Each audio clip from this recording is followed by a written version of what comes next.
तर आज मी जात आहे ऑडिटला, तर तुम्हाला दाखवतो प्रवास कसा झाला. गरम गरम नाश्ता बी आणून दिला आपल्याला गाडीमध्येच. कॉलेजला होती सुट्टी, तर रूमवर बसू बसू बोर होत होतो, तर चला म्हटलं ऑडिटला जाऊ आज. हे आहे संदेश भाऊ, आमचे सिनियर आणि आमचे मार्गदर्शक. हा जरा कॅमेरा पाहून जरा शरमते, याला हाय करायचा बोललं तर मग तिकडे बघून हाय करत होतो. त्यानंतर तुम्हाला दाखवतो तुमचा आवडता चॉकलेट बार. बघा काय मुस्कुराहट आहे, वा. आणि कंपनीचा व्ह्यू पण बघून घ्या, किती मस्त आहे आणि किती मोठी कंपनी आहे.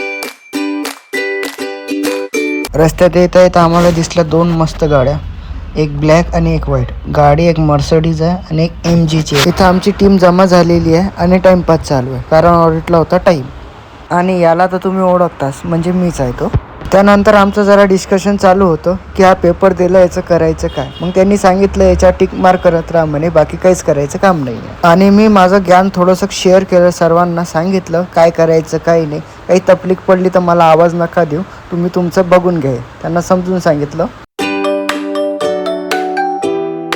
आणि यांनी सर्वांना त्याचा OnePlus फोन दाखवला की बघा किती मस्त आहे. मी बी जरा टोपी काढून बघितले, केस पूर्ण खराब झालेले होते, तेल लावलेलं नव्हतं, पूर्ण कसे पण दिसत होते, असं वाटत होतं की आंघोळ पण नाही केलेली. तर हा म्हणे चल तुला आमची कंपनी दाखवतो. तर ह्याच्या मागं गेलो, पूर्ण कंपनी बघितली. कंपनीत काय काय आहे काय काय नाही आहे सर्व दाखवतो तुम्हाला. पिवळ्या कलरचं काय होतं काय माहिती, JCBचं होतं आय थिंक. तर आपण समोर गेल्यावर माहिती पडलं कंपनी अजून मोठी आहे, पुढे खूप मोठे JCB उभे होत्या, ते पण बघू आपण. तर पहा मग अशा होत्या त्या JCB समोर, तर इतक्या मोठ्या आहेत. अरे अरे अरे अरे अरे. तर ऑडिटचं काम खतम झालेलं होतं, तो बोर होत होतं, तर रस्त्यात आम्ही केला थोडाफार टाईमपास. सकाळी बघा दोनच गाड्या होत्या, तर आता परत जाता आम्हाला एक गाडी अजून दिसली, हे पण मर्सडीजच नाही. इथं मस्त आमचा टाइमपास चालू होता आणि त्यांनी गाडी काढली आणि नेली. त्याला वाटलं आमच्याच गाडीसोबत का व्हिडिओ फोटो काढणार का काय. त्याला काय माहिती आमच्याकडे अशा करोडो गाड्या आहेत, दिसत नाहीत कुठे आहेत आजपर्यंत. तुझ्या समोर नाही त्याने S क्लास नेली, तुला काय वाटतंय तू G-Wagon घेणार? मी G-Wagon घेणार 2026ला. याच्या समोर थोडा फेकाफेक केली आणि समोर याला दाखवलं मर्सडीजचं शोरूम, कारण मर्सडीजचं शोरूम समोरच होतं. चालू होतं आमचा जरा टाईमपास, कारण गाडी यायला थोडा टाईम होता. तर आम्ही डिस्कस केलं की कोणती गाडी घेणार. आता हा सांगत होता आम्ही S क्लास घेणार. म्हटलं ठीक आहे घे, पैशावाली पार्टी आहे. तुम्ही उभ्या राहते साईडला G-Wagon आणि ऑडीची चांगलीवाली गाडी बघ. एक फॉर्च्युनर, पण काही इच्छा नाही होत तिला बघून, कारण दोन गाड्या बघितल्या चांगल्या.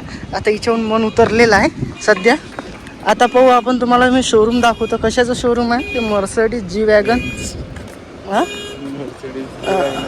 मर्सडीज बेन्झ इंडिया असं काहीतरी आहे. तरी आपण दाखवू, आता जाणार आपण तिथंच चाललो. तर आता दाखवतो तुम्हाला कसं आहे ते. हे शोरूम आहे ते मर्सडीज, काय आहे ते, मर्सडीज बेन्झ इंडिया असं शोरूम आहे. आणि इथं आम्ही होतो आज शैनी. गाडीच्या खाली कुत्र्याची पिल्लं आहे. आता गाडी चालू करेल, बघत जा, असेल दक्षता देत जा थोडीशी. दादा गाडीच्या खाली कुत्रे आहेत तुमच्या, जरा खाली उतरून हाकाला त्यांना. बरं थँक्यू. बघा तुम्ही पण लक्ष देत जा. असं टायराच्या खाली 3 कुत्र्याची पिल्लं आहेत. हा बघा किती क्यूट दिसते. एक तर त्याच्या ड्रायव्हर सारखाच दिसून राहिला, हा कंडक्टर. याचा चेहरा आणि याचा चेहरा ऑलमोस्ट सेम आहे, 19-20 का फरक आहे. चला भेटू आता आपण उद्याच्या ब्लॉगमध्ये.